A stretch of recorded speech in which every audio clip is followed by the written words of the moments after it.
अच्छा, इसकी रिवीजन करें थोड़ी सी, रेजिडेंट नॉन रेजिडेंट की।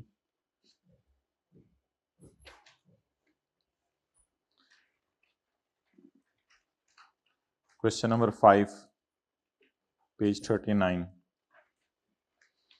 Mister Waseem is a citizen of Pakistan and stayed in Germany for 110 days।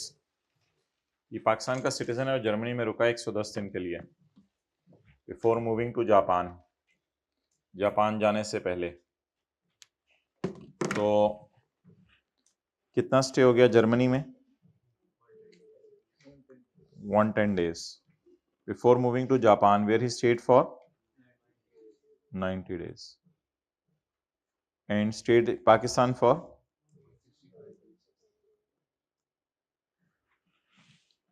अच्छा, और क्या है? सिटीजन है। और जर्मनी वालों ने इसको, he became a resident individual of Germany under German law. Germany में ये क्या बन गया? रेजिडेंट। अब पहला सवाल, is he a citizen of Pakistan? Sorry, he stayed for less than 183 days। Yes, तो पहले क्राइटेरिया के मुताबिक रेजिडेंट नहीं बना। He citizen of Pakistan? Yes.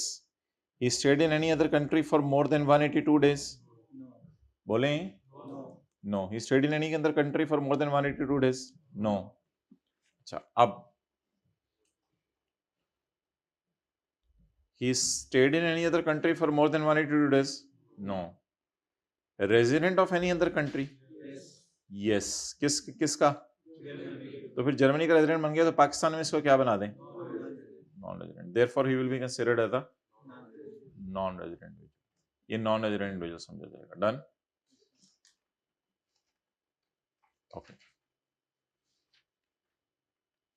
तो लिख के क्या आएंगे? He stayed in Pakistan for 165 days, therefore as per first criteria he is non resident, but we will apply the second criteria as well. He is, as per second criteria, while applying second criteria, he will be considered as a citizen of Pakistan and he is not present in any of the country, any other country for 182 days or more. However, he is declared as resident of any other country, that is Germany, therefore he will be considered as, यही इसी तरह लिख के आएंगे ना, therefore he will be considered as a non-resident individual for Pakistan tax purposes. Clear? Okay. हमारे पास भी phone है यार, हम जनरल पे लगा लेते हैं। चलो ये लो, फिर हमें जो कॉलें आनी है आपने तंग आ जाना है। अच्छा मोहतरम, पेज नंबर 40 पे आए, जरा कंपनी रिवाइज करें। कंपनी में क्या क्या आता है भाई? Company as defined in companies act 2017। Company law आने से पहले कुछ लॉज थे, अगर उसमें कोई कंपनी बनी है तो वो भी हमारी नजर में कंपनी है। मुदारबा में एक बंदा पैसे डालता है, दूसरा बंदा सर्विसेज देता है। पाकिस्तान के लॉ के तहत जो कंपनीज बनी हुई हैं उनको यहां फॉल करवाएंगे, और पाकिस्तान के लॉ के अलावा जो बाहर के लॉ में कंपनीज बनी हुई हैं उनको यहां फॉल करवाएंगे। Cooperative society, financial society, other society, non profit organization, trust, वो नीचे जाके अभी हम पढ़ते हैं उसकी डेफिनेशन। हर फॉरेन एओपी कंपनी है, हाथ खड़ा करके बताएं कौन सी फॉरेन एओपी कंपनी समझी जाएगी? ऐसी फॉरेन एओपी जिसको बोर्ड जबरदस्ती करार दे दे कि तुम कंपनी हो, वो कंपनी है, वरना फॉरेन एओपी ही समझी जाएगी। ओके, अब आ जाए ट्रस्ट की डेफिनेशन की तरफ जो कल हमने पढ़नी शुरू की थी।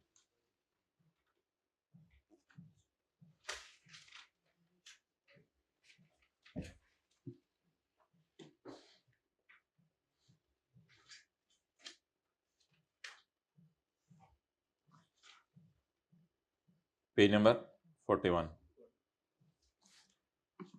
Trust, what is trust? Trust क्या होता है? ट्रस्ट ये होता है कि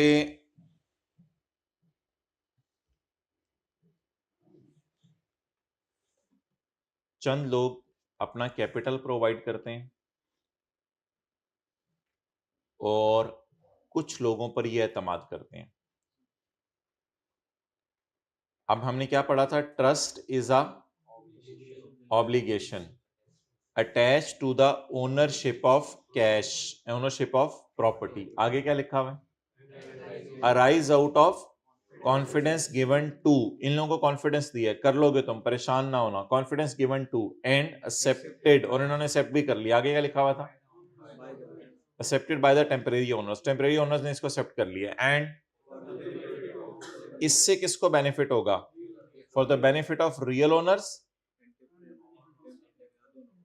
for the benefit of others, इसको वहां लिखा हुआ है for the benefit of others, and of the others and temporary owners as well. यही पढ़ा था कल। वो कोई हाँ ना करते, इससे पता चले कल की क्लास ली हुई है। ओके,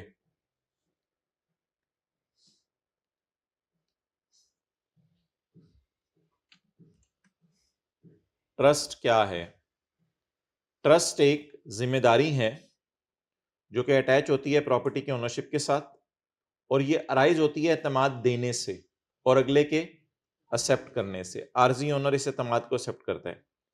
इससे बेनिफिट होता है रियल ओनर्स को, जिनको कैपिटल प्रोवाइडर्स कहते हैं, या रियल ओनर्स और एक्सपर्ट्स को, और इसमें यूनिट ट्रस्ट भी शामिल है। यूनिट ट्रस्ट क्या चीज है ये जरा समझ लें। यूनिट ट्रस्ट एक बड़ी आसान सी चीज है। यूनिट ट्रस्ट ये चीज है कि जिस बंदे ने ज्यादा कैपिटल प्रोवाइड किया है उसको ज्यादा यूनिट्स मिलेंगे। इसे 10 रुपए के 5 यूनिट्स मिल जाएंगे, इससे 10 रुपए के 4 यूनिट्स मिल जाएंगे, जैसे टिकट्स होती हैं, इसे शेयर्स की तरह, इसे 10 रुपए के 3 यूनिट्स मिल जाएंगे। तो मिस्टर ए कितने यूनिट अपने सर पे उठाए फिरेगा? 5। मिस्टर बी अपने सर पे कितने यूनिट उठाए फिरेगा? 4। और मिस्टर सी कितने यूनिट उठाए फिरेगा? 3। तो मिस्टर यूनिट 3 यूनिट उठाए फिरेगा मिस्टर सी। तो इनको कहते हैं यूनिट्स। इनको जो हमने सरमाया दिया है, सरमाया कैपिटल प्रोवाइडर्स ने जो एक्सपर्ट्स को पैसे दिए हैं अपने, तो एक्सपर्ट्स इनको सबूत के तौर पे यूनिट्स देंगे ताकि ये याद रह सके कौन सा बंदा कितने पैसे लेके आया था। ये याद रह सके कौन सा बंदा कितने पैसे लेके आया। Unit trust means any trust, ये एक एतमाद है अंडर विच बेनिफिशियल इंटरेस्ट से मुराद इनकी मनी है, यानी पैसा, in which money is divided into units, जिसमें मनी को किस में डिवाइड कर दिया जाता है? यूनिट्स में। मनी लिख लें, in which money is divided into units, जिसमें मनी को यूनिट्स में डिवाइड कर दिया जाता है।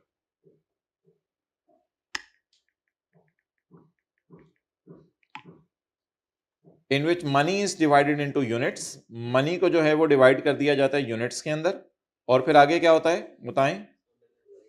हाँ, सो डेट द हक ऑफ द बेनिफिशियरी, बेनिफिशियरी से मुराद रियल ओनर्स,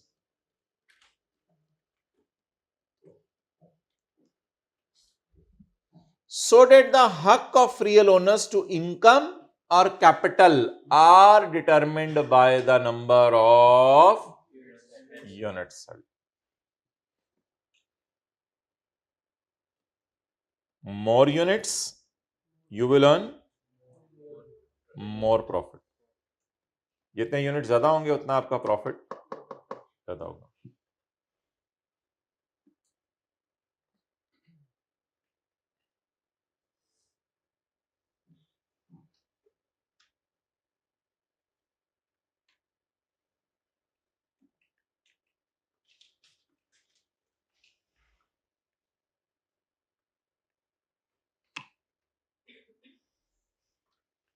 पढ़ें जरा। यूनिट ट्रस्ट एक ऐसा एतमाद है, यूनिट ट्रस्ट एक ऐसा एतमाद है जिसमें पैसों को तकसीम कर दिया जाता है into units, so that the rights of beneficiaries, beneficiaries के राइट टू इनकम और are determined in accordance with the number of, so that the right of beneficiaries के right, so that the rights of beneficiaries, जो real owners हैं उनके rights to income और capital are divided into units. ये उनके units के ऊपर depend करेगा किसके कितने ज्यादा यूनिट्स हैं। अच्छा जी, अब आ जाएं आज पेज नंबर 44 पे।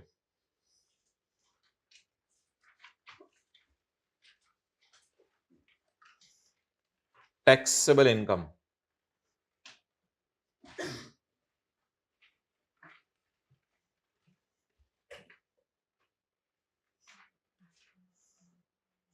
The taxable income of a person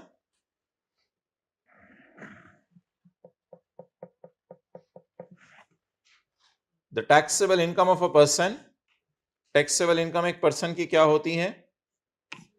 shall be the total income। हमने कल क्या पढ़ा था? टैक्सेबल इनकम क्या होती है? Total income. shall be the total income of the person as reduced by the total of any।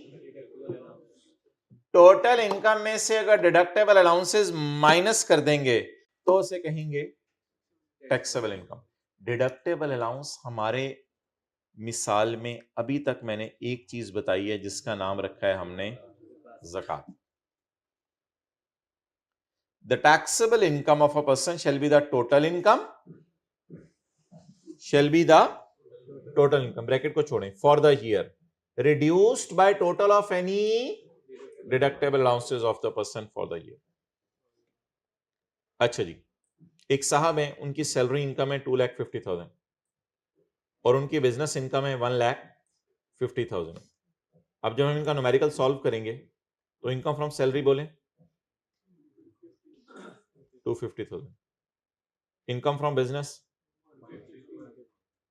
Total 4 lakh. अच्छा, इसको कहते हैं total income less deductible allowance. ज़कात का क्या नाम है हमारे टॉपिक में? Deductible allowance. ज़कात का नाम है डिडक्टेबल अलाउंस। व्हाट इज ज़कात?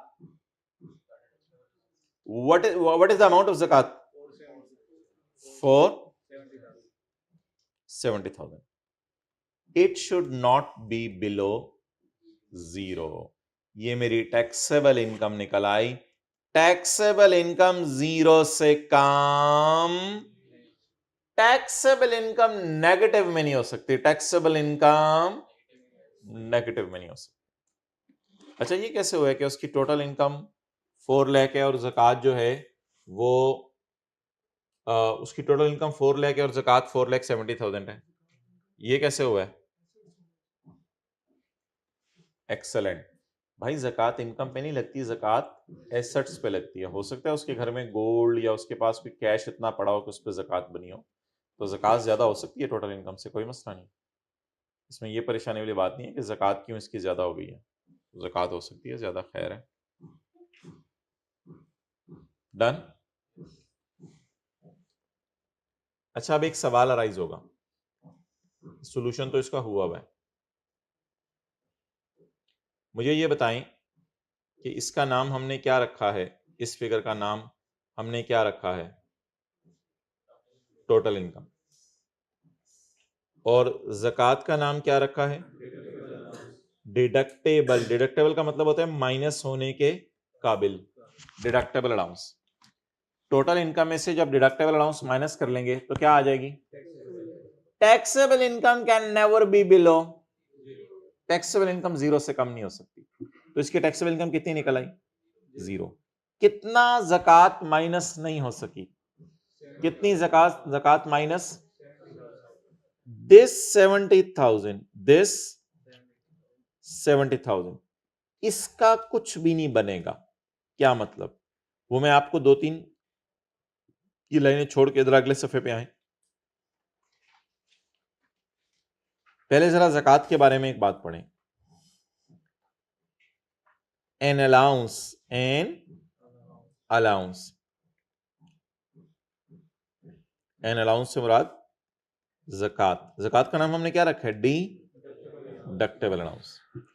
an allowance, a zakat for a tax year that is not fully deducted shall never be refunded. आप ये तो नहीं कहेंगे गवर्नमेंट को कि गवर्नमेंट 70,000 मेरा नेगेटिव आ रहा है, अब तुम मुझे टैक्स दो, मुझे रिफंड दो, मुझे टैक्स दो। गवर्नमेंट आपको टैक्स तो नहीं देगी। shall never be, रिफंड नहीं मिलेगा, इसका वापस नहीं मिलेगी ये ज़कात, भाई ये दे दी। shall never be, shall not be carried forward to subsequent tax year का मतलब बताएं। shall not be carried forward to subsequent tax year, ये हमारा साल कौन सा है? 2000। shall never be carried forward to, जो 70,000 इस साल माइनस नहीं हो सका, क्या अगले साल माइनस हो सकेगा?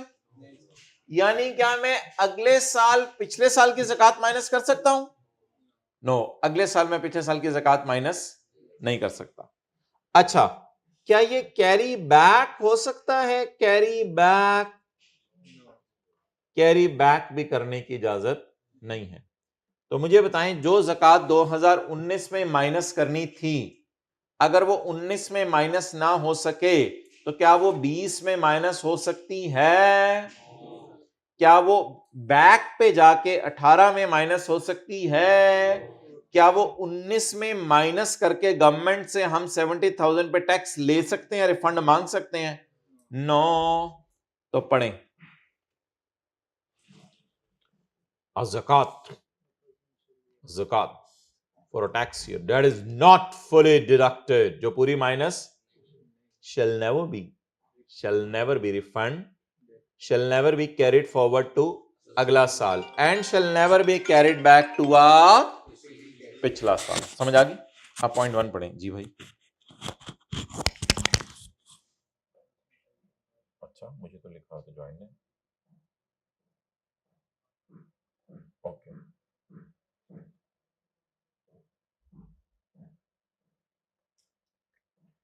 पॉइंट 1 पढ़ें।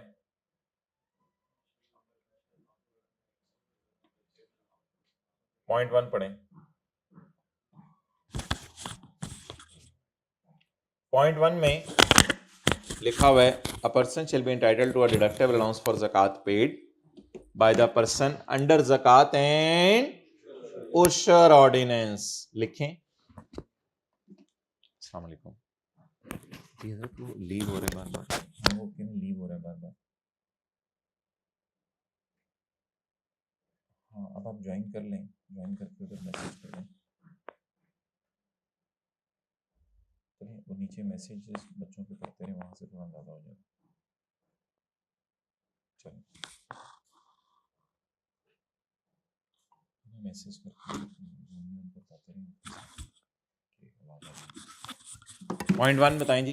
अ person shall be entitled to a for ज़कात paid by the person in the year under ज़कात एंड उशर ऑर्डिनेंस।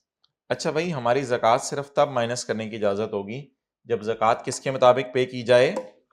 ज़कात एंड उशर ऑर्डिनेंस के मुताबिक। इसका मतलब है कि अगर आप ज़कात किसी गरीब को, किसी रिलेटिव को, किसी को दे दें तो ज़कात माइनस करने की इजाज़त नहीं होगी, क्योंकि ज़कात एंड उशर ऑर्डिनेंस का मतलब है गवर्नमेंट के ख़जाने में आप ज़कात जमा करवाएं।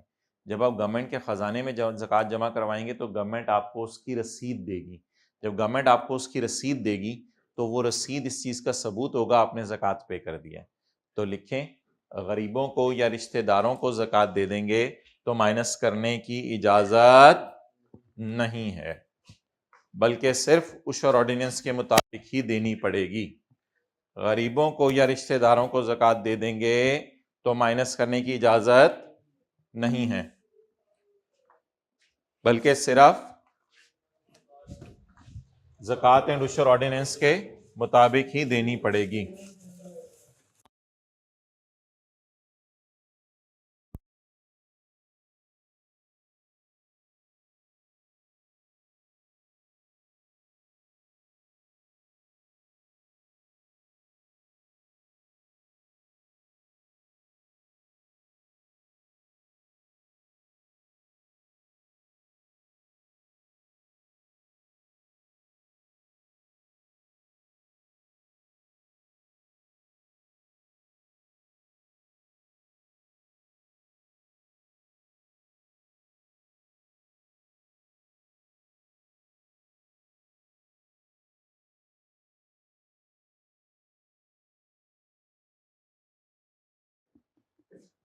तो गरीबों को या रिलेटिव्स को ज़कात देंगे तो माइनस करने की इजाज़त नहीं होगी। हाँ, अगर ज़कात एंड रुशद ऑर्डिनेंस के मुताबिक गवर्नमेंट के खजाने में जमा करवाएंगे तो ज़कात माइनस करने की इजाज़त होगी।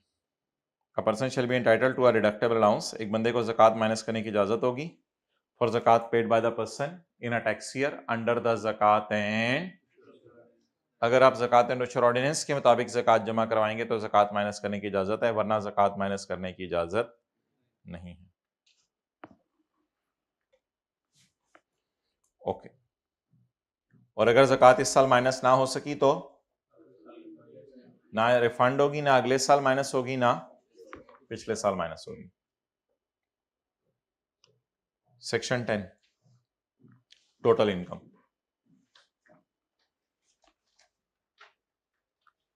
अच्छा जी, टोटल इनकम। एक साहब कहते हैं मैंने इनकम फ्रॉम बिजनेस कमाई है टॉयज बेच के 10 मिलियन। एग्रीकल्चरल इनकम कमाई है, एग्रीकल्चरल इनकम 2 मिलियन। और साथ मैंने कमाई है, क्या कहते हैं, इनकम फ्रॉम कैपिटल गेन। पढ़ा था ना कल income from capital gain, income capital gain 3 million share बेच के। तो आज एक बात सुन लें, एग्रीकल्चर इनकम हमारी माफ है। एग्रीकल्चर इनकम पर पाकिस्तान में टैक्स नहीं लगता, यानी आप आमों के बाग लगाएं, आप केले के बाग लगाएं, आप जो है वो अमरूद के बाग लगाएं, आप जाएं बाग लगाएं, अच्छा, तो ऐसी सूरत में आपकी इनकम माफ है। पढ़ें, इनकम फ्रॉम बिजनेस टॉयज की कितनी, 10 million. Income from capital gain 3 million. और एग्री कल्चरल इनकम कितनी, 2 million. This income is exam total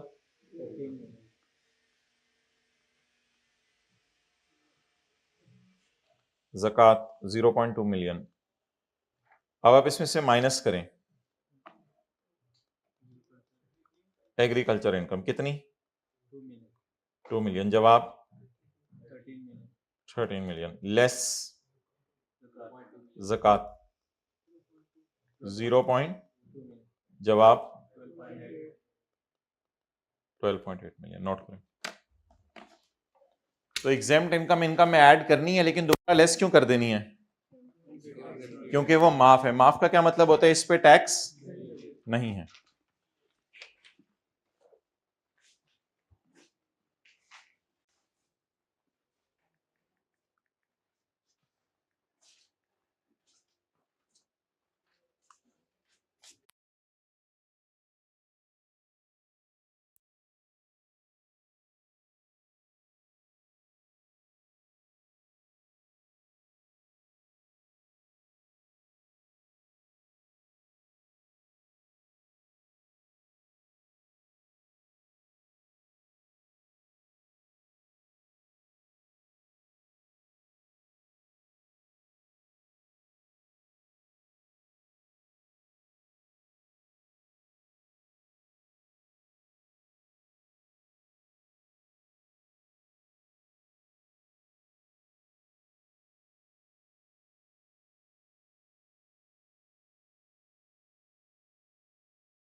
अच्छा, आज एक नई चीज हमने सीखी कि अगर कोई इनकम माफ है जिस पर टैक्स नहीं बनता तो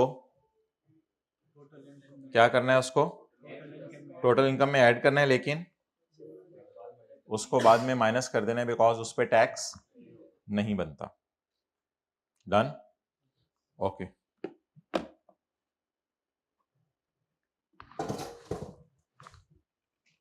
ये आपने रख दी है गाड़ी में, ये टोटल इनकम में देखें जी क्या लफ्ज लिखा हुआ है, the total income is sum of person's income under all heads of income and person income exempt from tax under any provision of this ordinance. Total income से क्या मुराद है, बोलें? Total income is sum of person's income under all head, salary, business, capital gain, property, other source. Heads of income यही है ना, ये जो नीचे आ रहे हैं, salary, business, capital gain, property, other source. And person's income exempt from tax, और एग्जेम्प्ट इनकम को भी टोटल इनकम में डालना है। व्हाई? ताकि पता चले टोटल इनकम है कितनी, लेकिन बाद में माफ किया, माइनस क्यों कर देनी है? क्योंकि इस पे पाकिस्तान में टैक्स नहीं है। अच्छा, पहले पहले एग्जेम्प्ट इनकम माफ किया करेंगे या पहले ज़कात माइनस किया करेंगे?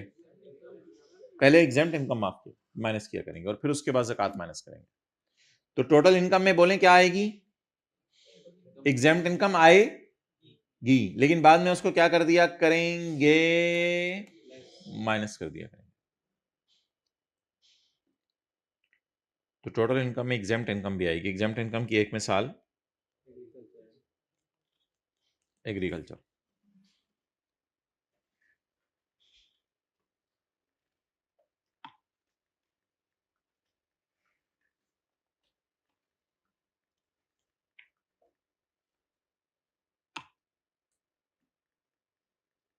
डन?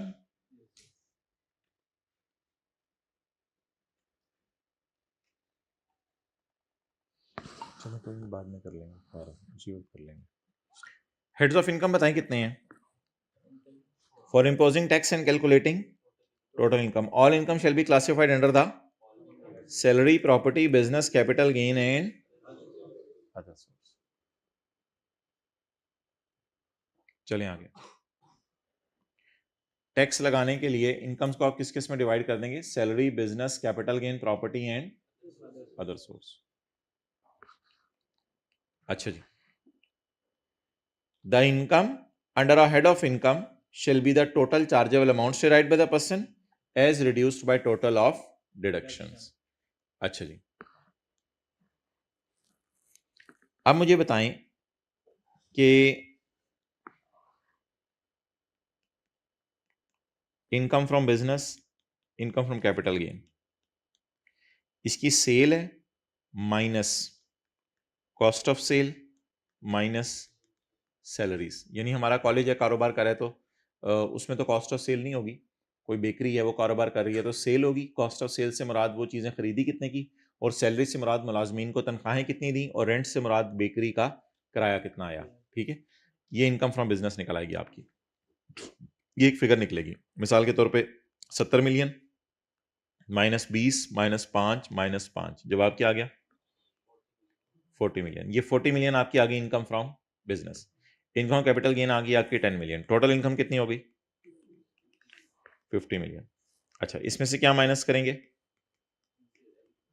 Deductible allowance. एग्रीकल्चर तो है ही नहीं ना सवाल में, अब हमारे वाले अब सवाल में ज़कात, ज़कात माइनस करेंगे। ज़कात आपने माइनस की 2 मिलियन, जवाब क्या आ गया? 48। आप बताएं इन दोनों में फ़र्क क्या है? इस 2 में और इनमें क्या फ़र्क है? ये जो तीनों हैं, तीनों, ये तीनों, ये डिडक्शन है, ये डिडक्शन है, और ये 2 क्या है? Deductible allowance. नोट कर ले, डिडक्शन होता है किसी हेड में खर्चा माइनस करना, और डिडक्टेबल अलाउंस होता है टोटल में से ज़कात माइनस करना।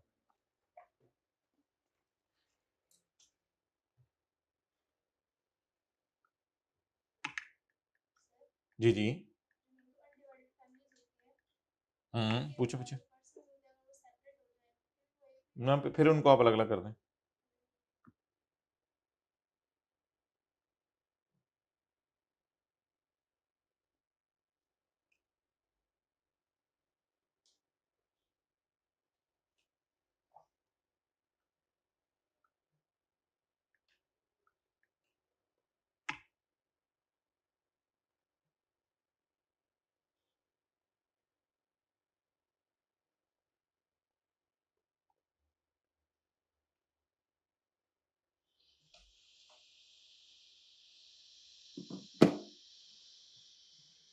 क्या करना है भाई, आप बताएं मुझे।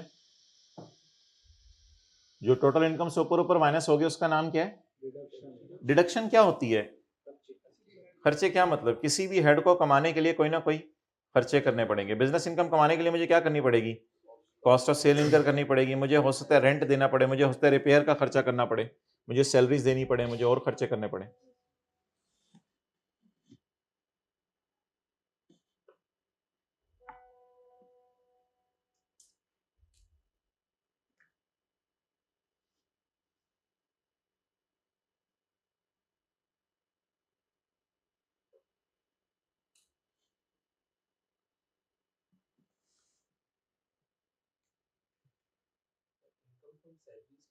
सैलरी के अंदर डिस्कस करेंगे, वो नहीं होंगे। हाँ, तो जो खर्चे बिजनेस में से या कैपिटल गेन में से माइनस हुआ करेंगे उनको क्या कहा करेंगे? मैं नोट करने देता हूं। जो बिजनेस में या कैपिटल गेन में माइनस हुआ करेंगे उनको क्या कहा करेंगे? डिडक्शन। और जो टोटल इनकम में से माइनस हुआ, ओहो वो कितने रह गया, साਡਾ ज़कात ही गायब होगी। और जो खर्चे टोटल इनकम में से माइनस हुआ करेंगे उनके क्या करेंगे? Deductible allowance.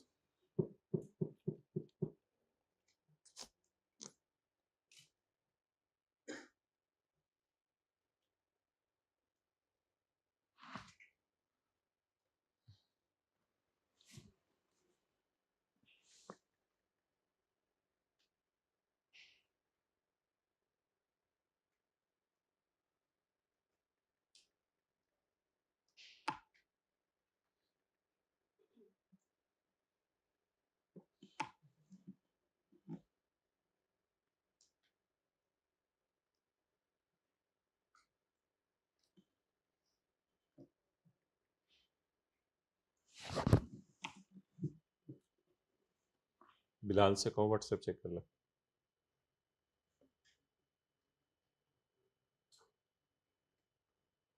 पढ़ें जी।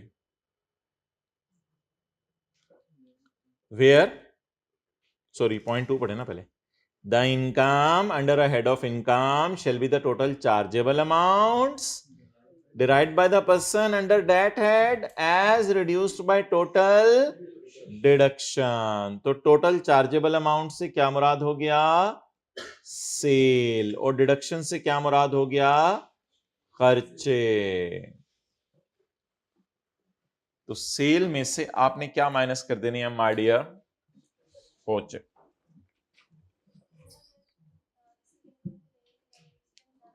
वो हम बात करेंगे पॉइंट 3 में। अच्छा जी, जिंदगी के किसी मोड़ पर अगर ऐसे हुआ कि आपने के खर्चे ज्यादा हो गए सेल से, तो क्या करेंगे? Where the deduction allowed to a person under a head exceed the chargeable amount. Chargeable amount से क्या मुराद है? जिस पे टैक्स देना है वो सेल। सेल माइनस खर्चे। फिर तो चार्जेबल अमाउंट, चार्जेबल से मुराद यहां सेल, ऊपर भी चार्जेबल से मुराद क्या लिखवाया है? Cell. The person shall be assumed as sustaining a loss for that head। तो समझ लिया जाएगा उस बंदे को क्या आ गया है? लॉस आ गया। मिसाल के तौर पे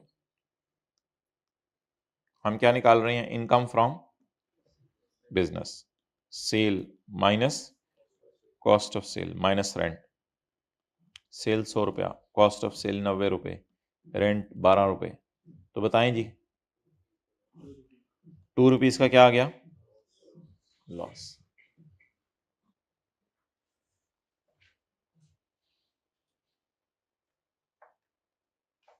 मैं नोट कर दूं? कर लिया आपने? क्या सैरी क्या की थी आज? 2 गिलास लस्सी? 2 गिलास लस्सी सीरियसली? अच्छा। और पराठे? और बस लस्सी और पराठे? चलो मैं भी ट्राई करूंगा कल ये।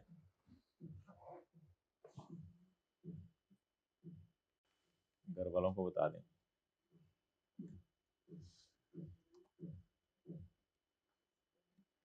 अस्सलाम वालेकुम। ये लोग कह रहे हैं आजकल ना लस्सी चल रही है शहरी में। आपने क्या किया था? चने भी चल रहे हैं। चने, हलीम, पराठा और दही, पराठा चने। चने चने लाहौर से खत्म कर देने खा खा के चने। अच्छा चले, पॉइंट नंबर 3, जब कभी टोटल खर्चे एक बंदे को जो अलाउड हैं किसी हेड ऑफ इनकम में बढ़ जाएं सेल से, तो उस बंदे को हम समझ लेंगे क्या आ रहा है, लॉस आ रहा है। इस लॉस की ट्रीटमेंट कैसे करनी है वो चैप्टर 14 में देखेंगे। Loss for a head of income shall be dealt in accordance with chapter 14। Chapter 14 में हम देखेंगे, इस सिलेबस का सबसे आखिरी तकरीबन हमारा चैप्टर होता है। पॉइंट नंबर 5, अब रेजिडेंट और नॉन रेजिडेंट की हमने डेफिनेशन में फर्क देखा था कि रेजिडेंट वो होता है जो 183 डेज या उससे ज्यादा रुके। तो ये तो हमारी डिस्कशन थी रेजिडेंट कौन होता है और नॉन रेजिडेंट कौन होता है। आज हम देखने लगे हैं कि रेजिडेंट और नॉन रेजिडेंट के से फर्क क्या पड़ेगा। भाई एक बात याद रखिएगा, रेजिडेंट बंदा जो है वो मारा जाएगा और नॉन रेजिडेंट बंदा किसी हद तक बच जाएगा। हाँ, दूसरी जगह मारा जाए, अभी तो हम पाकिस्तान के लॉ की बात कर रहे हैं ना।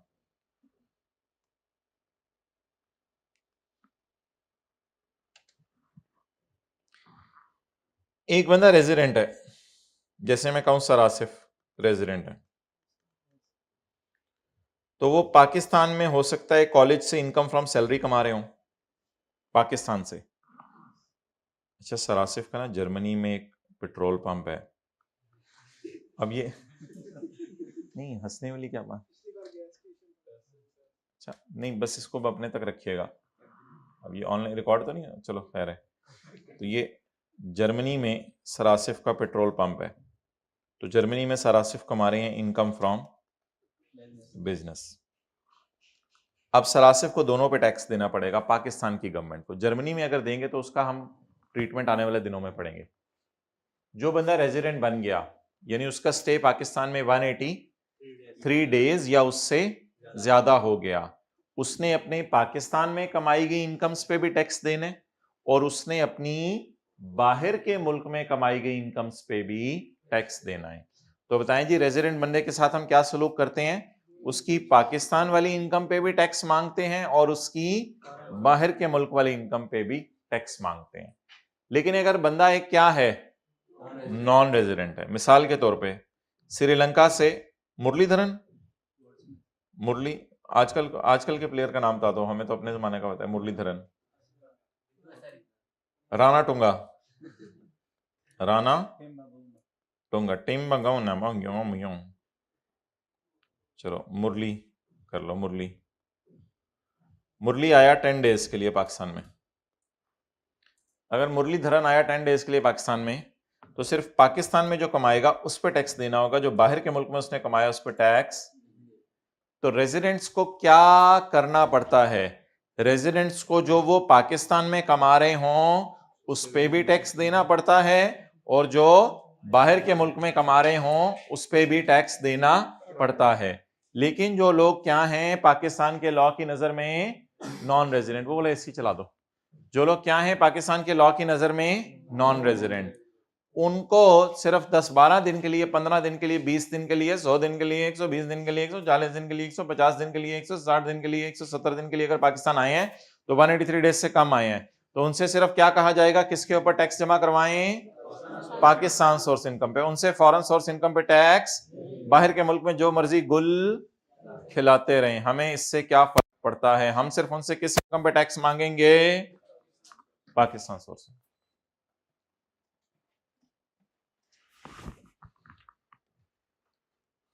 तो रेजिडेंट की पाकिस्तान वाली इनकम भी टैक्सेबल है और बाहर के मुल्क वाली इनकम भी टैक्सेबल है, और नॉन रेजिडेंट की पाकिस्तान वाली टैक्सेबल है, फॉरेन वाली टैक्सेबल नहीं है। The income of a shall be computed by adding Pakistan and, लेकिन नॉन रेजिडेंट की इनकम में सिर्फ कौन सी इनकम देखेंगे, सिर्फ पाकिस्तान सोर्स इनकम। डन, चलें नोट करें, सर आसिफ, मुरली,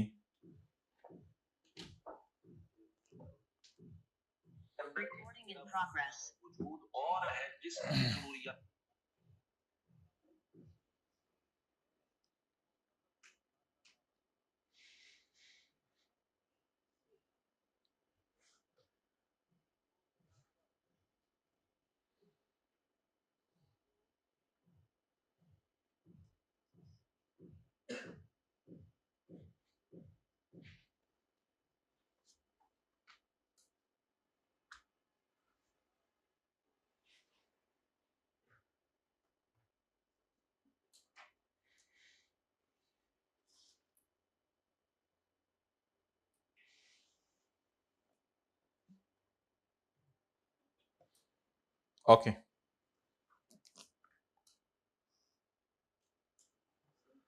जी,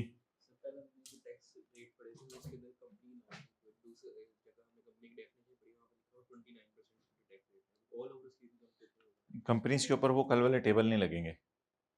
कंपनीज की इसलिए न्यूमेरिकल हम कर नहीं रहे कि वो न्यूमेरिकल हमारे सिलेबस में नहीं, उस रेट को लगा के मैं दिखा भी नहीं रहा आपको कहीं, इसलिए हमने इंडिविजुअल एओपीज के पढ़े।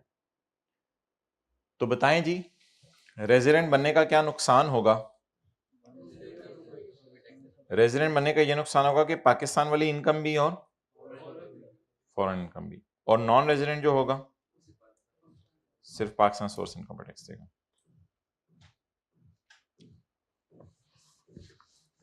ओके, अब ये सवाल आप लोग होमवर्क में कराइएगा ताकि वो टेबल आपके रिवाइज हो जाए।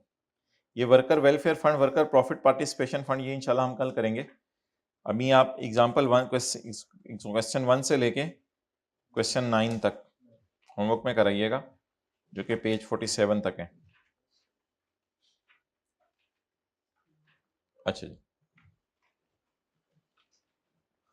एक चीज हमारी रहेगी, worker welfare fund, worker profit participation fund, वो रहेगी हमारी। पेज 47 पे आ जाए।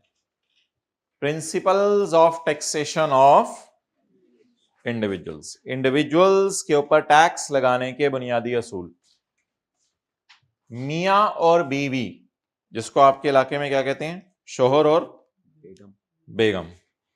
शोहर और बेगम अपनी इनकम्स को जमा करके टैक्स देंगे या शोहर अपनी इनकम पे अलग टैक्स देगा, बेगम अपनी इनकम पे अलग टैक्स देगी? अलग अलग टैक्स देगी, क्योंकि बेगम को रखना है बेगम। ये लिखो ना, ये चीजें फिर कौन बताएगा आपको? सीए करने के बाद आई कैफ ने तो नहीं बतानी। लिखो इधर, बेगम को रखना है बेगम। लिखो, देखो पहले सफे पे लिखा करें ऐसी चीजें। सेशन के एंड पे मुझे तस्वीर भी दे देना इसकी, अगले सेशन में यूज कर लेंगे।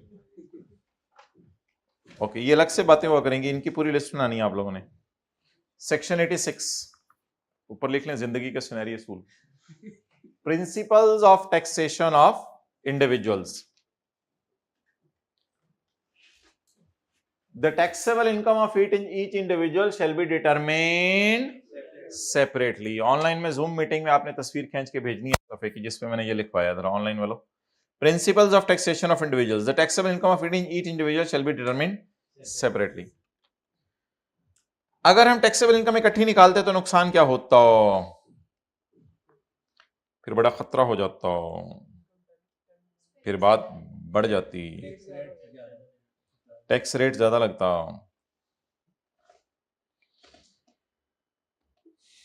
अगर मैं कहूं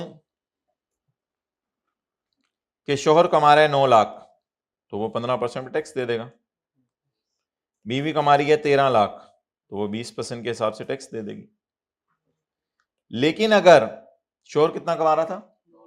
9 लाख, और बीवी 12 लाख, 9 जमा 12, 21 लाख अगर पूरा देखा जाए तो उस पर तो जाके ये वाला सीरियल लगेगा। ये तो बड़ी भयानक बात है। तो दोनों ने अपनी इनकम्स को जमा करके टैक्स देना है या दोनों ने अपनी इनकम्स पे अलग अलग टैक्स देना है? अलग अलग टैक्स। तो पाकिस्तान में हर इंडिविजुअल ने अपनी इनकम पर, हाँ अगर दो बंदे मिलके कारोबार शुरू कर दें, पार्टनरशिप, एओपी, वो फिर अलग बात है, वो हम चैप्टर 12 में पढ़ेंगे, वो तो फिर इकट्ठे टैक्स देंगे। अभी मैं कह रहा हूं शोहर अपना काम कर रहा है, मिसाल के तौर पे वो सैलरी कमाता है और बीवी घर से बैठ के ऑनलाइन कपड़े बेचती है, तो ये आप दोनों की इनकम अलग अलग है, दोनों की इनकम अलग अलग है और दोनों अपनी इनकम पे अलग अलग टैक्स देंगे।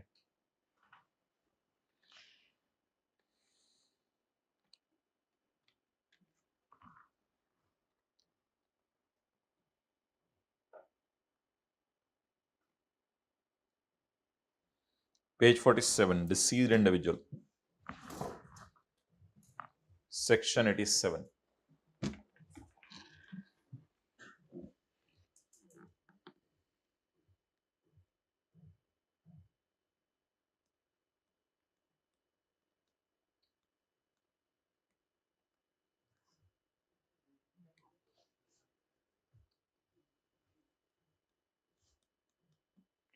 बीवी भी रो रही है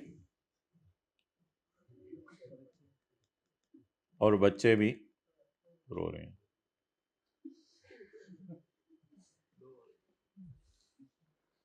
अल्हम्दुलिल्लाह, माशाल्लाह बोलते हैं।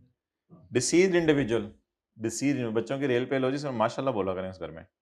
डिसीज्ड इंडिविजुअल, अल्लाह ने अपने खजानों से दिए हैं। Deceased individual, the legal representative of a deceased individual. अगर कोई बंदा मर गया, अगर कोई बंदा मर गया बोलते हैं आप लोग, मर गया बोलते हैं अपने इलाके में, मर गया।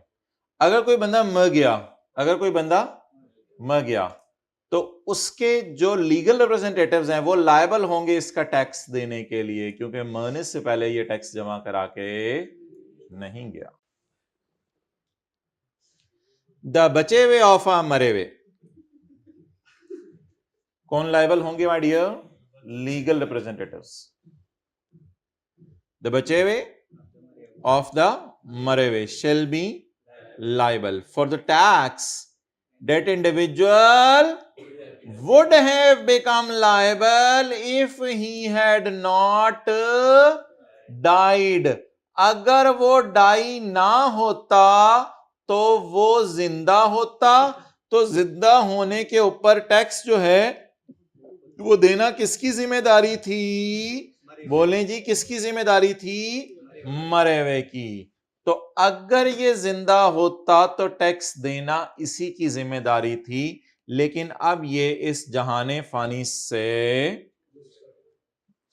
इसलिए जो जिम्मेदारी है वो किसकी हो जाएगी? जो इसके क्या हैं बोलें? लीगल रिप्रेजेंटेटिव्स, इस इनकी जिम्मेदारी हो जाएगी। Done? Okay okay, back to Pavilion.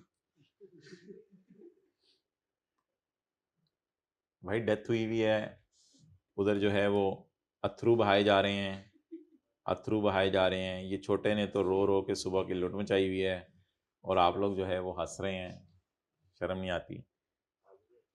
आ रही है, अच्छा।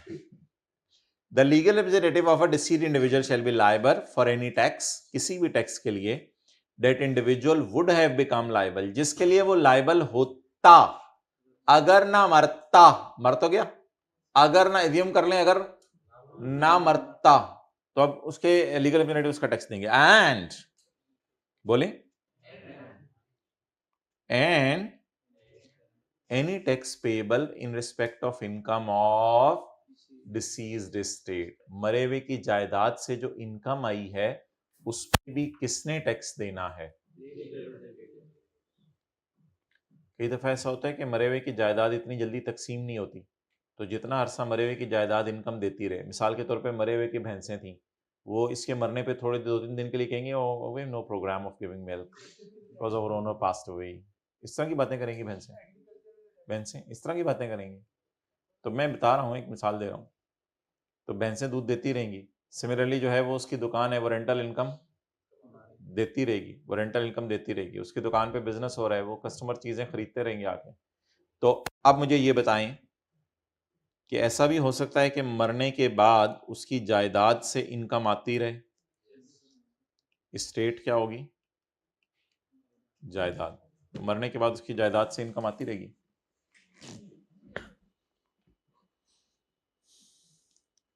लेकिन इसके लिए लायबल कौन होगा? Legal representatives. पढ़ें, the legal of a deceased shall be liable for the tax that individual would have become liable if he had, and the any tax payable in respect of income of deceased estate. Okay, next.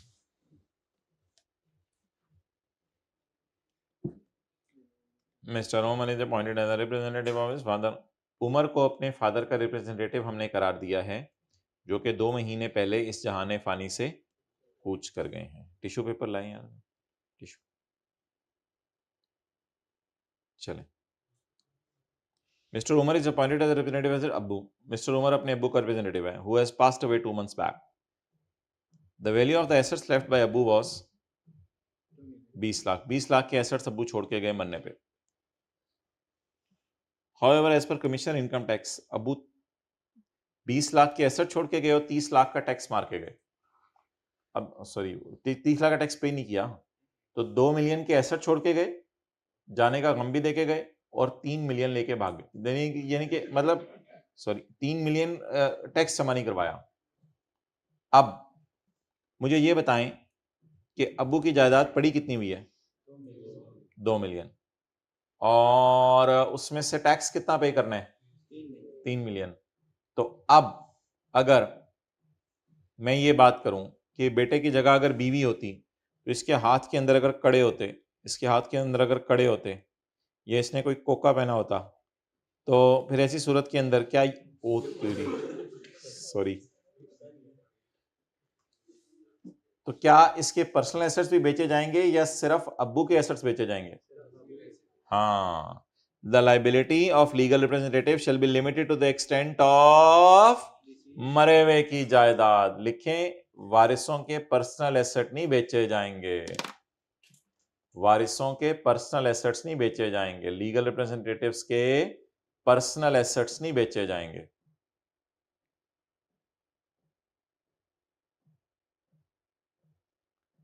Legal representatives के personal asset नहीं बेचे जाएंगे। Done?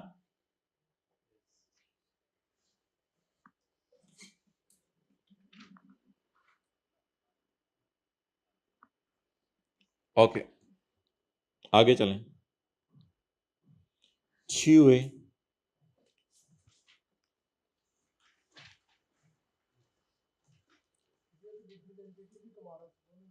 नहीं, कमा रहा उससे कोई फर्क नहीं पड़ता, बस मरे हुए की जो जायदाद है बस उससे पेमेंट होनी है। Mister Umar is appointed as a representative of his uncle. Mister Umar अपने मरे हुए अंकल का रिप्रेजेंटेटिव है। The value of the asset left by his uncle, इसके अंकल जो है वो डेथ के वक्त 5 मिलियन के एसेट्स छोड़ के गए हैं। कमिश्नर कह रहे हैं कि 4 मिलियन का टैक्स दो इनमें से, और इसने बैंक लोन भी मारा हुआ है 2 मिलियन का।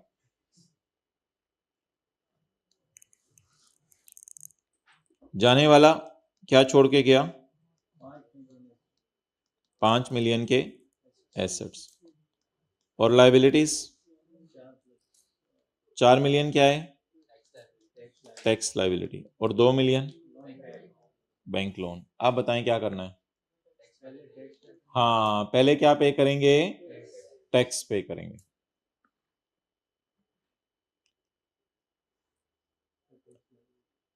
टैक्स पे करने के बाद बचा क्या कितना? यानी 5 मिलियन आपके एसेट्स हैं, उसमें से आपने 4 मिलियन टैक्स पे कर दिया, बचा कितना? 1 मिलियन से बैंक लोन पे कर देंगे। ऐसा तो नहीं करेंगे बैंक लोन पहले पे करें बाद में टैक्स पे करें, नहीं।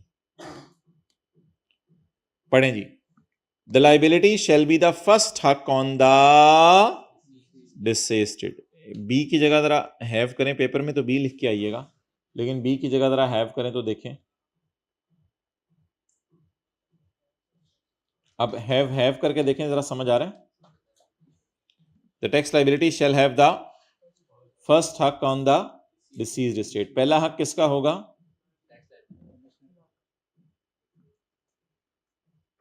डन? ओके, आगे चलें।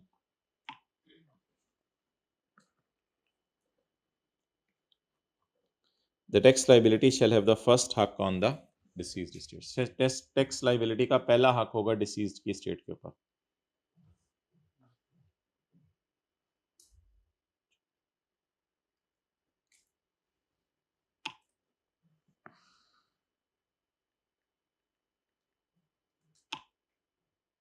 डन? पढ़ें एग्जांपल दोबारा। एसेट्स कितने छोड़ के गया?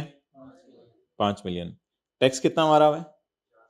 4 मिलियन। Bank loan 2 million. तो सबसे पहले क्या पे किया जाएगा? फिर बकाया bank loan. The tax liability shall have the first हक ऑन द, पहला हक किसका होगा? Tax liability. जो कोर्ट केसेस, ये अपना हाथ उठाओ चेहरे के आगे से, वो जो कोर्ट केसेस मरने वाले के खिलाफ उसके मरने से पहले शुरू हो चुके थे, वो कोर्ट केसेस अब किसके खिलाफ चलाए जाएंगे? और वो कोर्ट केसेस जो मरने वाले के खिलाफ उसके मरने से पहले शुरू हो चुके थे, तो बोल दिया पहले, जो उसके मरने के बाद शुरू हो सकते हैं, अब वो किसके खिलाफ चलाए जाएंगे? लीगल रिप्रेजेंटेटिव्स के खिलाफ। दो किस्म के केस होंगे। एक वो केस जो उससे मरने से पहले उसके खिलाफ शुरू हो चुके हैं, कि उसकी कराची के अंदर दुकान थी, वो टैक्स नहीं देता था, अब ये केस किसके खिलाफ चलाएं? रिप्रेजेंटेटिव के खिलाफ। और अगर उसके मरने के बाद पता चला कि मरने वाला पत्तों की में दुकान खोल के बैठा हुआ था, ये तो उसके मरने के बाद पता चला, अब उसके खिलाफ केस नहीं हुआ था पत्तों की में, अब उसके खिलाफ पत्तों की में जो केस करना है उसके खिलाफ करें जाके, वो तो ग्रेव में है, उसके खिलाफ जाके केस करें, या उसके, ये पढ़ें जरा पॉइंट 3 का, ए और बी समझ आ रहा है? पूरा पढ़ें।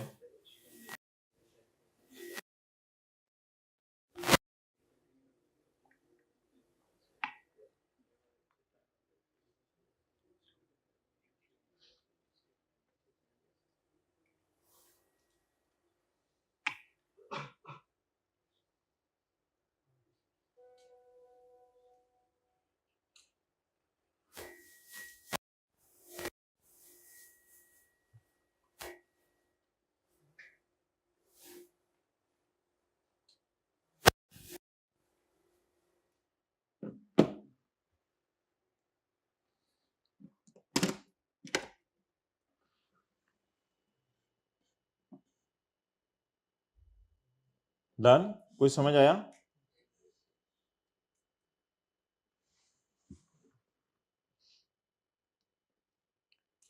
For the purpose of this कानून, इस कानून के लिए,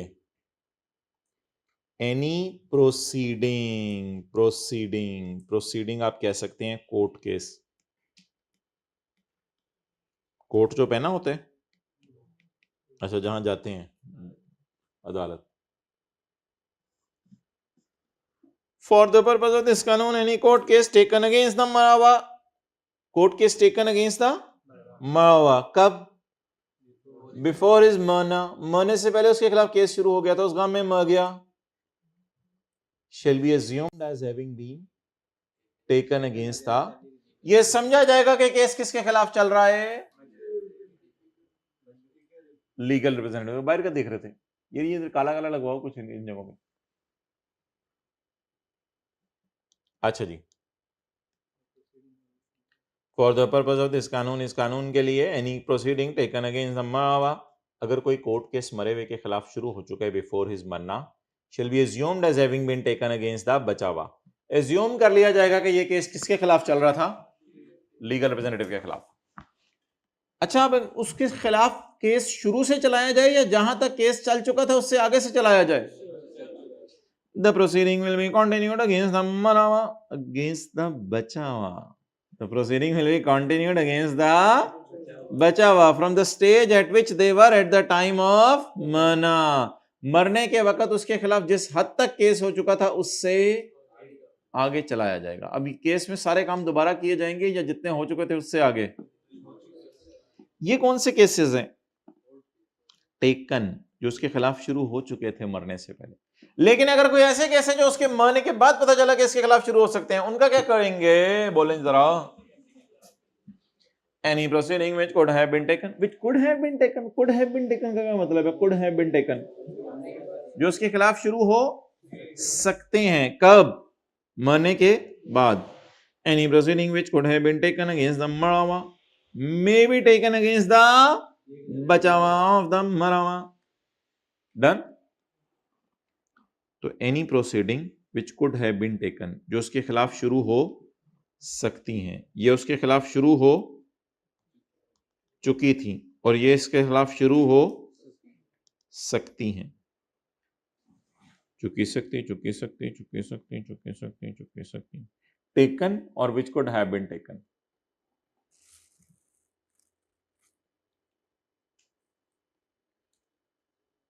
कुछ लोग अपने वक्त को कीमती बना रहे हैं और कुछ वक्त को बहुत ज्यादा कीमती बना रहे हैं, और कुछ लोग, आप किन लोगों में से हैं? कीमती बना रहे हैं, बहुत कीमती बना रहे हैं, या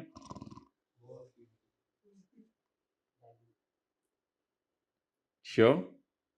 श्योर, खड़े हो जो, फिर कल की रूटीन बताओ। कल यहाँ से किस टाइम पहुंचे थे हॉस्टल? घर है लाहौर में? कहाँ है ये? गज्जू मता। अच्छा, गज्जू मता किस टाइम पहुंचे? कल आए नहीं थे। किस टाइम उठे थे कल?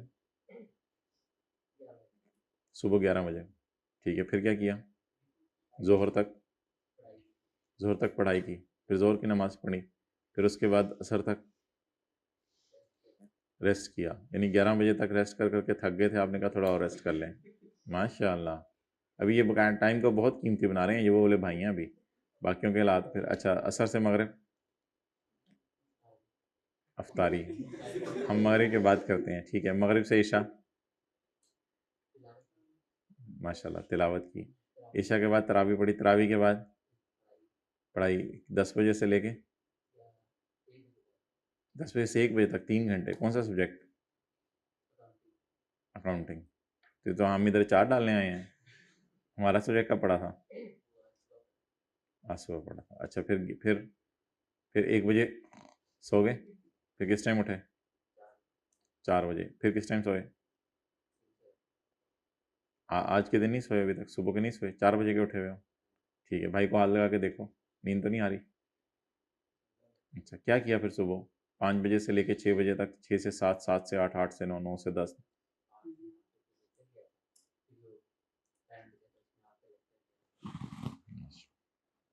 बच्चा तो पढ़ने वाला निकला है। अच्छा जी, for the purpose of this ordinance, इस कानून के लिए, माशाल्लाह, इस कानून के लिए any proceeding taken against the मरावा बिफोर इज मना shall be assumed as having been taken against the, and the proceeding which will be continued, the proceeding will be continued against the बचावा from the stage at which they were, जहां तक वो पहुंच चुका था, and any proceeding which could have been taken against the मरावा, वो cases जो मरे हुए के खिलाफ शुरू हो सकते थे, may be taken against the बचावा। इस कानून में लीगल रिप्रेजेंटेटिव कौन है भाई? कौन है भाई? कौन है अबे तू? लीगल रिप्रेजेंटेटिव कौन कौन है? Legal representative means a person who in law represent the state of deceased person. In law से मुराद है पाकिस्तान का इस्लामिक लॉ।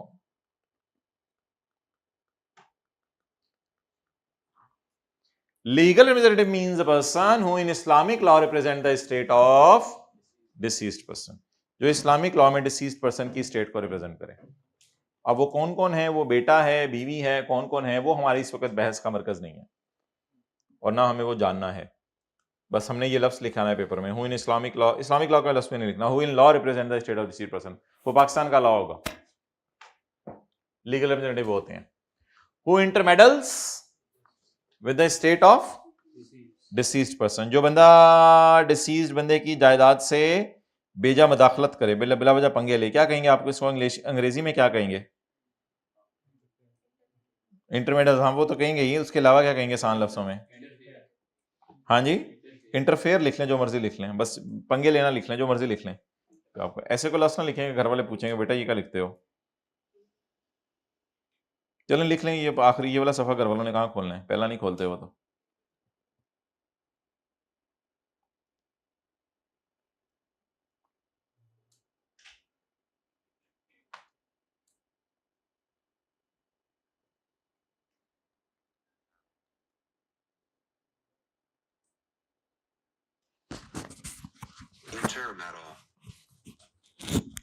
ठीक है, पता चल गया कैसे बोलना है? Intermeddle. Okay. So who intermeddle with the state of disease? बेजा मदाखलत करे। मिसाल के तौर पे, थोड़े बड़े हो गए हैं। अच्छा, एक साहब बहुत ज्यादा रो रहे थे, बहुत ज्यादा रो रहे थे।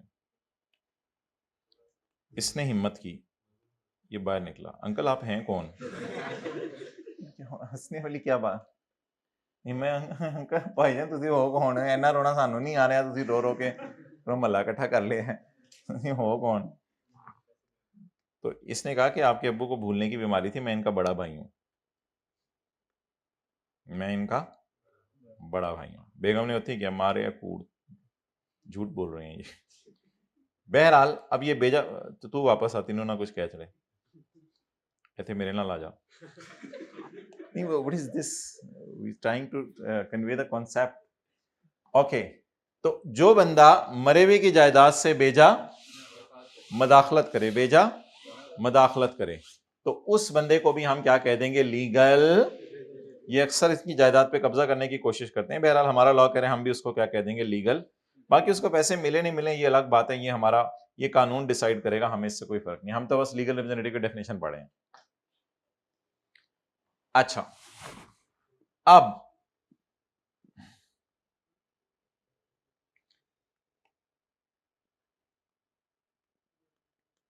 जब ये कोर्ट केस चल रहा था, ये कोर्ट केस चल रहा था, तो इस कोर्ट केस के चलते चलते ये भी चल बसा, ये भी चल बसा।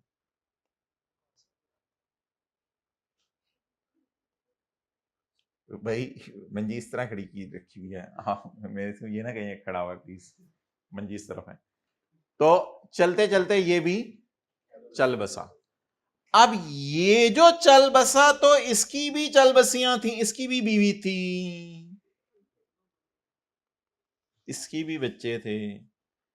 तो अब लॉ मेकर कह रहे अब ये भी इसके, ये कौन है, बहू। इतना भी नहीं पता मुझे केड़े पिंडू आए हैं, ये कौन है, बहू, और ये कौन है, पोते पोतियां। तो ये पोते पोतियां, ट्राई करें बोले, पोते पोतियां, पोते पोतियां और बहू.com, ये इसके क्या बन जाएंगे, लीगल रिप्रेजेंटेटिव। तो अगर किसी मरे हुए का लीगल रिप्रेजेंटेटिव भी मर गया, अल्लाह अकबर बोलें, किसी, लेवल चेक करें हमारी एग्जांपल क्या हो गया, अगर किसी भाई हमें फ्री मार्कर चाहिए, अगर किसी लीगल, अगर किसी मरे हुए का, अगर किसी ठहर जा तेरी ऐसी की तैसी, अगर किसी मरे हुए का लीगल रिप्रेजेंटेटिव भी मर गया तो उसके मरे हुए, उसके बचे हुए, उसके बचे हुए इसके भी रिप्री बन जाएंगे। चलें जी, ज्यादा हो गई है, तीसरा बुलेट पढ़ें। जिन लोगों को जायदाद शिफ्ट हो, जिन लोगों को जायदाद शिफ्ट हो, ऑन होम द एस्टेट डिवॉल्व्स, जिन लोगों को जायदाद शिफ्ट हो, ऑन द मरना ऑफ रिप्री, ये तो फिर वही होंगे ना, बहू, पोते, पोतियां, ठीक है। On whom the जायदाद shift on the death of representative, if the representative is being sued, क्या बोलते हैं आप लोग, suit बोलते हैं, चलो बताते रहा करो, तो हमारे तो पंजाब वाली लैंग्वेज है ज्यादा। If the representative is being, कैसे बोले, sued बोले, if the representative is being sued in the case, हमारे इलाके में sued बोला जाता है, तो if the representative is being sued in a case, अगर रिप्रेजेंटेटिव को सू कर दिया गया है किसी केस में, तो लिखें, अगर लीगल रिप्रेजेंटेटिव मर गया, मर गया कैसे लिखेंगे, मीम रे, चलो मीम रे लिख लेना, अगर लीगल रिप्रेजेंटेटिव मर गया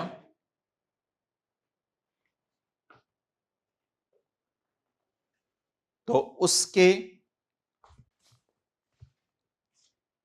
रिप्रेजेंटेटिव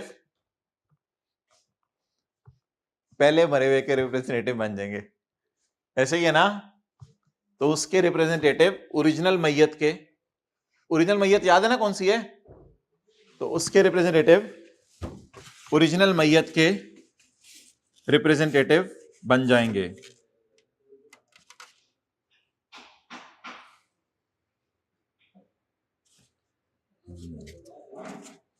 ये समझ आ रही है कुछ, ठीक है, हाँ ठीक है।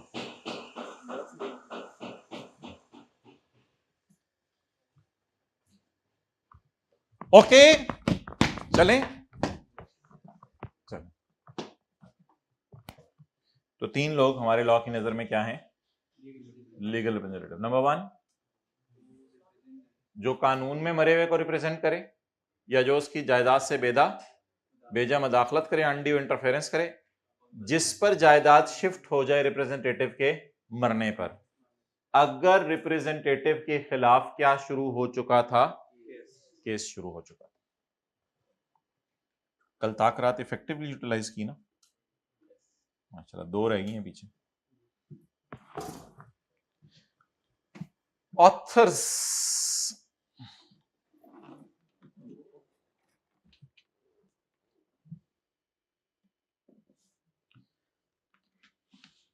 अच्छा पहले ये जरा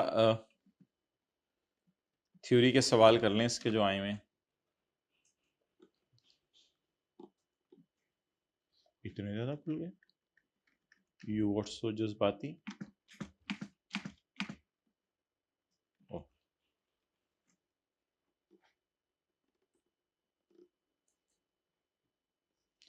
सुबह होती है, शाम होती है। साथ वाले को बताया करें दिन में, वरना वो दुनिया की रंगीनियों में कभी कभी खो जाता है, आपको उसको ड्रैग करके वापस लाना पड़ता है। क्वेश्चन नंबर 24, ये साथ वाला दुनिया की बातें करता है या आखिरत की भी बातें करता है आपके साथ कभी? 99% कौन सी बातें करता है? क्वेश्चन नंबर 24, अकेले के लिए नमाज पढ़ने मस्जिद जाता है या साथ लेके जाता है आपको? क्वेश्चन नंबर 24, कह रहे खुद भी घर में पढ़, नहीं मर्द भाई, मर्द तो मस्जिद में पढ़ता है नमाज। अपने भाइयों की फिक्र करें, वालिद की, सब की। क्वेश्चन 24, जिनके भाई घरों में नमाज पढ़ते हैं वो तो बड़े रोते हैं, अल्लाह इनको भी तौफीक दे मस्जिदों में जाने की। Abid is legal representative of his grandpa. Grandpa कहते हैं हमारे इलाके में, आपके इलाके में grandfather. Abid legal representative of his Abu, दादा अबू। दादा अबू होते हैं अबू के अबू। सिंस डेथ ऑन 10 जुलाई 2007, दादा जान 10 जुलाई 2007 यानी टैक्स ईयर 2018 में इस जहाने फानी से कूच कर गए थे। 2019 का सवाल है ना, तो 10 जुलाई 2007 का मतलब 17 का मतलब बनता है, 10 जुलाई 2017 का मतलब बनता है 1 जुलाई 17 से 30 जून 18। तो दादा जानी 2018 में इस जहाने फानी से कूच कर गए थे। आबिद उनकी जायदाद संभाल रहे 28 मिलियन की। दादा अबू जाते हुए 2 करोड़ 80 लाख छोड़ के गए। दादा अबू का लेवल ऐसे नहीं बोलना। ऑन 22 जनवरी 2009, 22 जनवरी 2009 बनता है टैक्स ईयर 2019। ये कौन सा टैक्स ईयर है? 1 जुलाई 17 को जो शुरू हो चुका है टैक्स ईयर 2018। और ये कौन सा टैक्स ईयर है? 22 जनवरी 2019, 30 जून 2019। On 22 January 2019 he Abid received a notice from income tax department requiring him to make payment of सिर्फ 0.8 मिलियन। 8 लाख रुपए आपके दादा अबू मार के गए हैं। 2007 का टैक्स, 8 का नहीं, 2000। और इसके अलावा एक और नोटिस आया आपके घर। नोटिस में ये लिखा हुआ है कि आपके दादा अबू ने को 2018 में इनकम भी कमाई थी, उसका भी जरा मुझे बताओ। 2017 में उन्होंने टैक्स नहीं जमा करवाया हुआ और 2018 में उन्होंने इनकम कमाई थी, वो हमें बताया ही नहीं। एडवाइज आबिद, आबिद को एडवाइस करें कि कहाँ गायब हो जाए। नहीं sorry, advise Abid about his obligations, उसकी क्या जिम्मेदारियां हैं relating to assessment proceedings pending. Assessment होता है दादा अबू को असेस किया जा रहा है। Relating to proceeding pending and proceeding arising against his grandpa. बोले पा ये बोले ये क्या है? पेंडिंग और अराइजिंग में क्या डिफरेंस होगा? पेंडिंग कौन सी है और अराइजिंग कौन सी है? पेंडिंग है 3A वाली जो उनके खिलाफ पहले से शुरू हो चुकी थी, और अराइजिंग का मतलब है जो उनके खिलाफ शुरू हो सकती हैं। तो बोले पेंडिंग में क्या आएगा? 0.3, 85 के 3 का, 87 के 3 का ए, 87 के 3 का ए। और ये कि इसमें राइजिंग में क्या आएगा? 87 के 3 का। बेटा तो ये बहुत नींद आ रही है, सारे के सारे फिरोजपुर रोड की नींद। तो बस ये लिख के आना है 87(3)(a)(3)(b। मतलब ये मतलब जहरी बात है ये, मतलब मेरा मतलब ये है ना कि ये सारा इसके अंदर जो लिखा हुआ है ये लिख के आना है, मतलब ये नहीं कि 87(3)(a)(b) लिखाना है।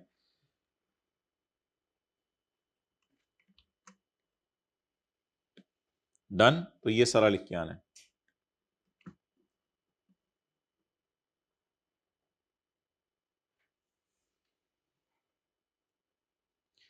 Question number 19, the income tax department initiating a proceeding against the Mubin. Mubin के खिलाफ जो है इनकम टैक्स डिपार्टमेंट वालों ने बाजू पर चढ़ा के केस शुरू कर दिए। इशूड अ डिमांड नोट, उसको पैसे मांगे, उससे डिमांड नोट होता है पैसे मांगना।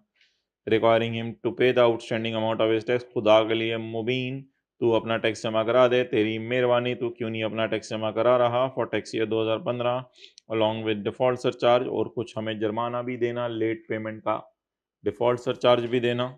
हाउएवर बिफोर सेटलमेंट, लेकिन टैक्स देने से पहले मुबीन एक गाड़ी में जा रहा था और उसके बाद मुबीन की मैयत मिली, रिक्वायर्ड लाश मिली।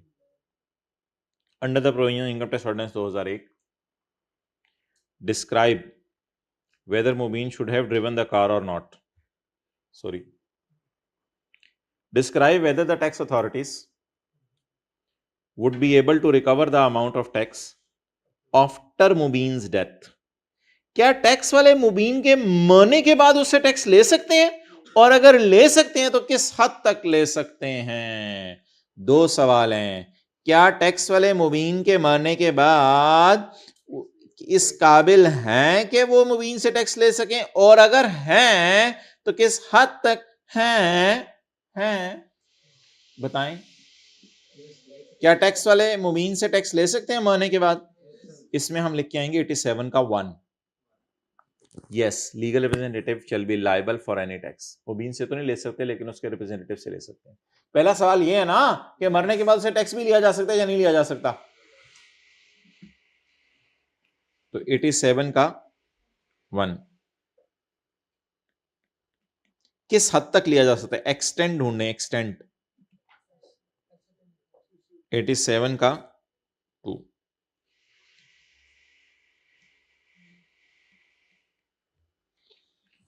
ओके।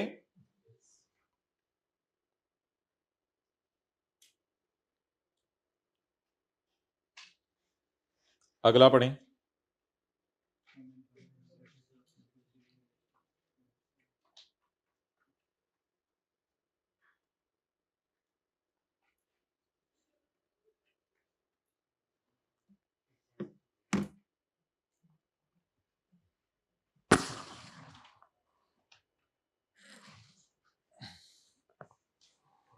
दुल्हा से पूछें वो रिकॉर्डिंग्स हो गई हैं सारी अपलोड।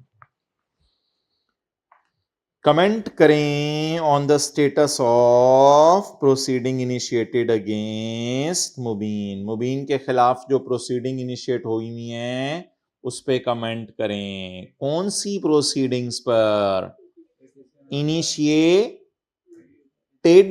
आर टू बी टेड, ये कौन सी होंगी फिर? इनिशिएटेड वाली कौन सी है? जरा इनिशिएटेड वाली ढूंढने कौन सी हैं।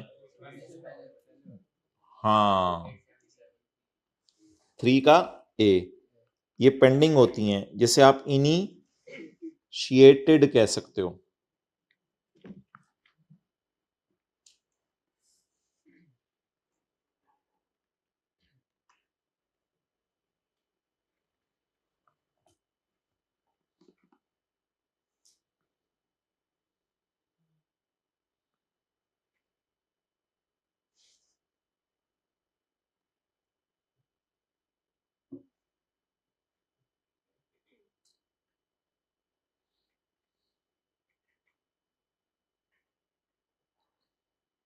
नहा धो के फ्रेश होके आते हैं ना रोजाना।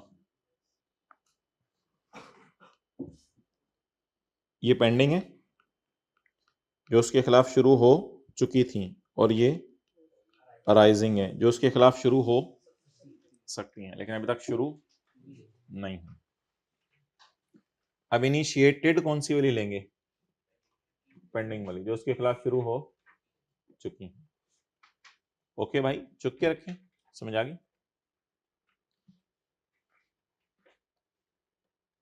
तो इसमें सिर्फ 87 के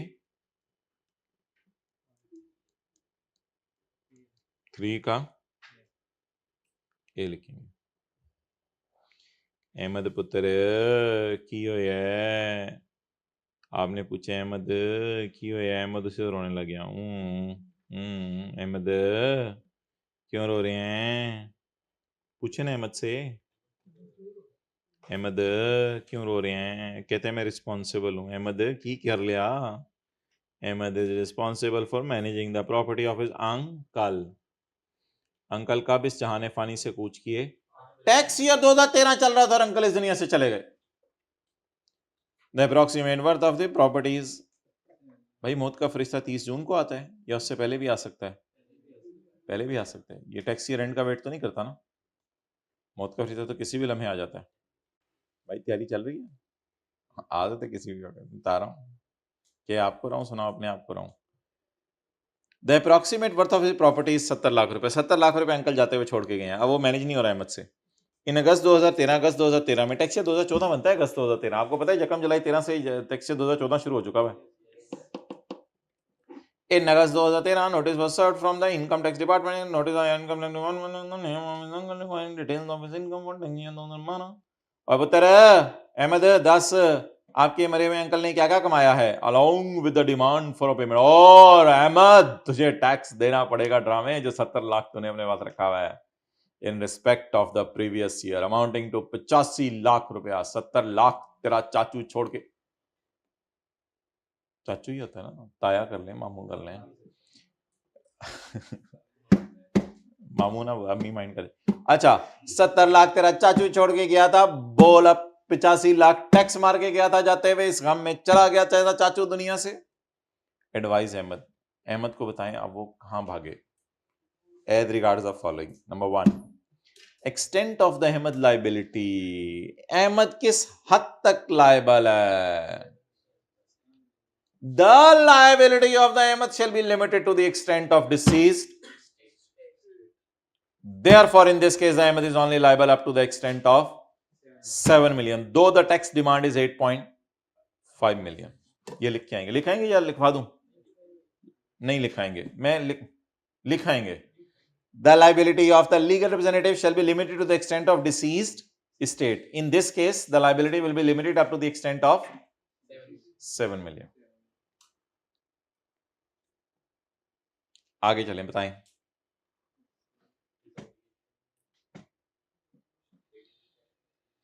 अगला सवाल, his obligation related to tax assessment cases pending, जो उसके खिलाफ शुरू हो चुके हैं, and arising, जो उसके खिलाफ शुरू हो सकते हैं। अब बता दें इनका क्या करेंगे। 3 का ए बी और बी बी। 87 के 3 का ए बी और बी बी। ओके गाइस, गाय किसे कहते हैं आप लोग? लड़के को, ठीक है। आपके इलाके में गाय किसे कहते हैं? काऊ को। अच्छा, नहीं हम तो अंग्रेजी वाला बोलते हैं इधर। जी जी, नहीं वो तो मना नहीं, हम नहीं मानेंगे। नहीं नहीं नहीं, बस वो उसके पास अगर उसकी जायदाद है तो देना पड़ेगा। क्वेश्चन नंबर 10,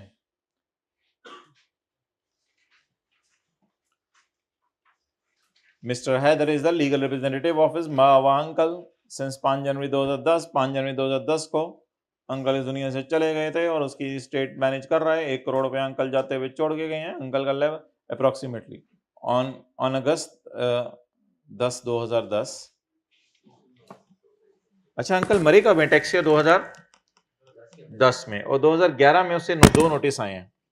एक आया कि पुत्र तेरे अंकल ने क्या कमाया था 2009 में, 10 हैदर, तेरे अंकल ने 2009 में क्या कमाया था। एक ये नोटिस आया। दूसरा ये नोटिस आया, make the payment of 12 million. ओ तेरी खैर, तेरे अंकल 1 करोड़ 20 लाख मार के गए हैं ड्रामे हैदर।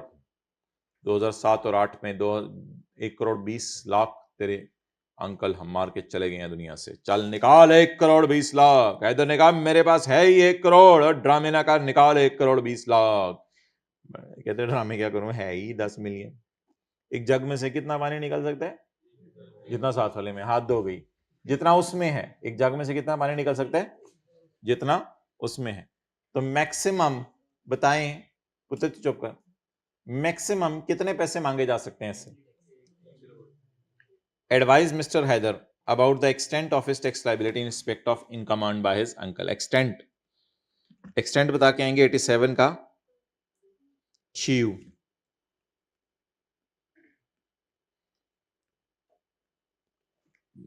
बिलाल को बुला लें।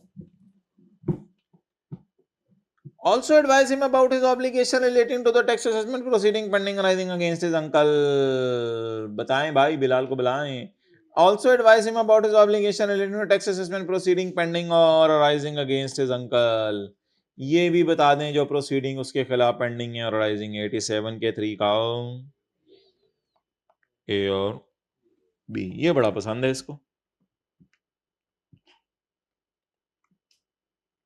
और फाइनली जिया के अब्बू भी इस दुनिया से चले गए।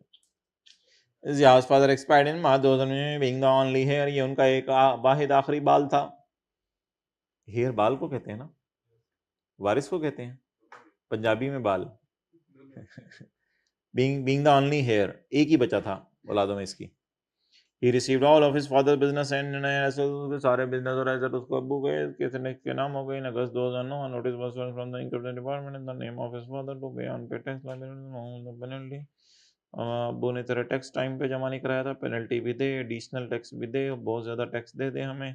मिस्टर जिया का ख्याल है सिंस हिज फादर एक्सपायर्ड, क्योंकि उसके अब्बू चले गए हैं इसलिए आप अब्बू के एसेट्स को मैं अपने कब्जे में ले लूँगा, टैक्स वालों को लिफ्ट नहीं कराऊंगा। हा हा हा हा। ठहर जिया, बाहर निकल। इन द बत्ती of income tax ordinance 2001 explain the correct legal position of Zia with regard to his father's income tax liabilities and the related income tax। दोनों बातें पूछनी। एक उसने पूछे explain the legal position of the Zia with regard to his father income tax liability।